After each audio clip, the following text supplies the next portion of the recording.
आज का जो ये 6 फरवरी को 12 बजे से 3 बजे का जाम का ऐलान किया था, एक काल की थी, और आज का जो ये जाम है एक ऐतिहासिक जाम हुआ है, चक्का जाम, जिसके अंदर हमें कोई ज़्यादा तैयारी नहीं करनी पड़ी। सिर्फ एक टीवी के माध्यम से या सोशल मीडिया के माध्यम से लोगों तक एक सूचना पहुंचाई थी, और उसी सूचना के ऊपर आज अपने आप जो लोग हैं ट्रैक्टर ट्रालियाँ लेके सड़कों के ऊपर आ गए हैं, और सभी नेशनल हाईवे, स्टेट हाईवे सब जो है आज जाम किए हैं लोगों ने।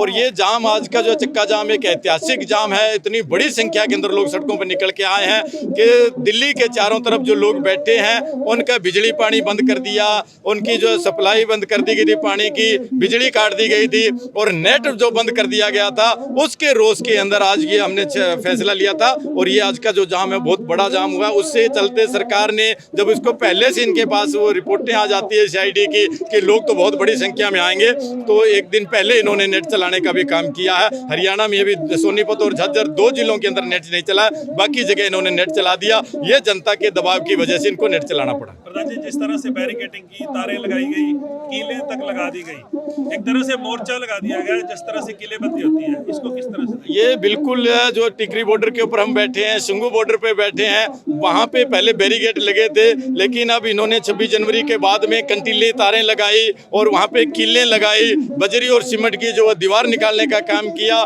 इन्होंने इस तरीके का व्यवहार किया कि जैसे ये जो किसान अपनी मांगों को लेके दिल्ली के चारों तरफ बैठे हैं, वो इस देश के नागरिक नहीं है, ये तो कहीं बाहरी देश से आए हैं और इस देश के ऊपर हमला करने वाले हों, इस तरीके का जो व्यवहार कर रहे हैं। जो किलें लगाई, उससे फिर इस सरकार की पूरी दुनिया के अंदर वो बदनामी हुई, थूथ हुई, तो उसके बाद में किले हटाने का भी इन्होंने काम किया है। तो ये इस तरीके का जो काम किया जा रहा है, ये सरकार की बुद्धि भ्रष्ट हो गई है, और हम उम्मीद करते हैं कि इनको जल्दी सद्बुद्धि आए और देश का जो किसान जो है आज वहाँ सड़कों पर बैठा है, उनकी मांगे माने और वो जल्दी घरों को लौटे। 40 मेंबरी कमेटी में है जो बातचीत करने सरकार के पास जाती थी, उसमें 23 कमियां जो है कानून में आपने गिनाई थी, लेकिन कल जो राज्यसभा में कृषि मंत्री ने बयान दिया, उन्होंने कहा कि इसमें कमियां बताइए।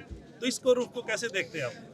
ये जो बीजेपी के लीडर हैं और जो कृषि मंत्री है सरकार के, ये इन लोगों ने हमारे साथ मीटिंग में आए हैं ये, और मीटिंग के अंदर जो पहली बार तो हुई, दूसरी, तीसरी, 4-5 बातों तक जो है उन कानूनों के ऊपर चर्चा हुई पूरी। हमने सारी चीज़ें उनको एक एक चीज़ों को बताया जिसका इनके पास जवाब नहीं था। ये मौन हो गए, हमारी बातों को कोई जवाब नहीं दे पाए, और उसके बाद में कानून रद्द करने की बात आई, तब ये कहा कि इसमें संशोधन करवा लो, और हमने एक एक चीज़ के बारे में इनको बता दिया था। मीटिंग के अंदर इनका मुंह नहीं खुला, और कल ये वहाँ पे लोकसभा में बैठे हैं, वहाँ कह रहे हैं कि इस कानूनों के अंदर काला क्या है। तो हमने तो तुम्हारे मुंह पे बताया था इनको, सारी चीज़ें हैं और पूरा जग जाहिर हो चुका है, एक एक बात के ऊपर चर्चा हो गई है। हम ये इनसे पूछ रहे हैं कि इसमें अच्छा क्या है, हमें ये बता दो। ये एक भी बात इसमें कानून की अच्छाई नहीं गिना पाए हैं। तो ये तो सिर्फ एक मीडिया के माध्यम से अपनी बात को जो है ऊपर रखने के लिए इस तरीके की बयानबाजी करें, जिनको कल के सरकार के रुख से लगता नहीं कि वो कृषि कानून वापस लेने का मूड में है, तो आगे किस तरह से संघर्ष जारी रहेगा? सरकार अभी दबाव के अंदर, हम ये मानते हैं कि सरकार डरी हुई है। अगर सरकार डरी ना होती तो ये कंटीले तारे नहीं लगाती, ये मेखें नहीं लगाती है सरकार।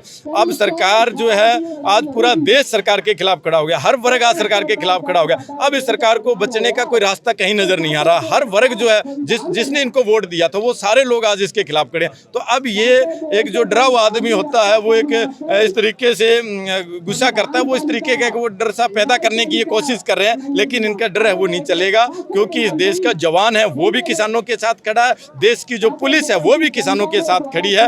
अब इनके पास कोई रास्ता नहीं है, इन कानूनों को रद्द करना ही पड़ेगा। हाँ, हो सकता है ये समय थोड़ा सा और ले सकते हैं, लेकिन कानून रद्द करने पड़ेंगे। जी, जिस तरह दिल्ली में हरियाणा और पंजाब के किसान लगातार एक साथ बैठे हैं, तो यहाँ आप पंजाब और हरियाणा के बॉर्डर पर धरना दिया है, चक्का जाम है, तो यहाँ क्या स्थिति है? यहाँ भी पंजाब के किसान भी आपके साथ हैं? यहाँ पंजाब के जो गांव लगते हैं, नज़दीक गांव, उन गांव से लोग यहाँ पे आए हुए हैं। बाकी ये जो रोड जाम का, चक्का जाम का है, वो सब जगह पूरे देश के अंदर है। तो पंजाब के अंदर सदुलगढ़ ये लगता है, वहाँ पे भी लोगों ने जाम कर रखा है। यहाँ जैसे जिंडा गांव ये नज़दीक लगते हैं, उसके गांव के लोग यहाँ पे बैठे भी हैं। तो ये जो रोड है जहाँ पे नज़दीक के लोग हैं, उन लोगों को हमने यहाँ पे बुलाया, जो लगातार शामिल हुए आंदोलन में।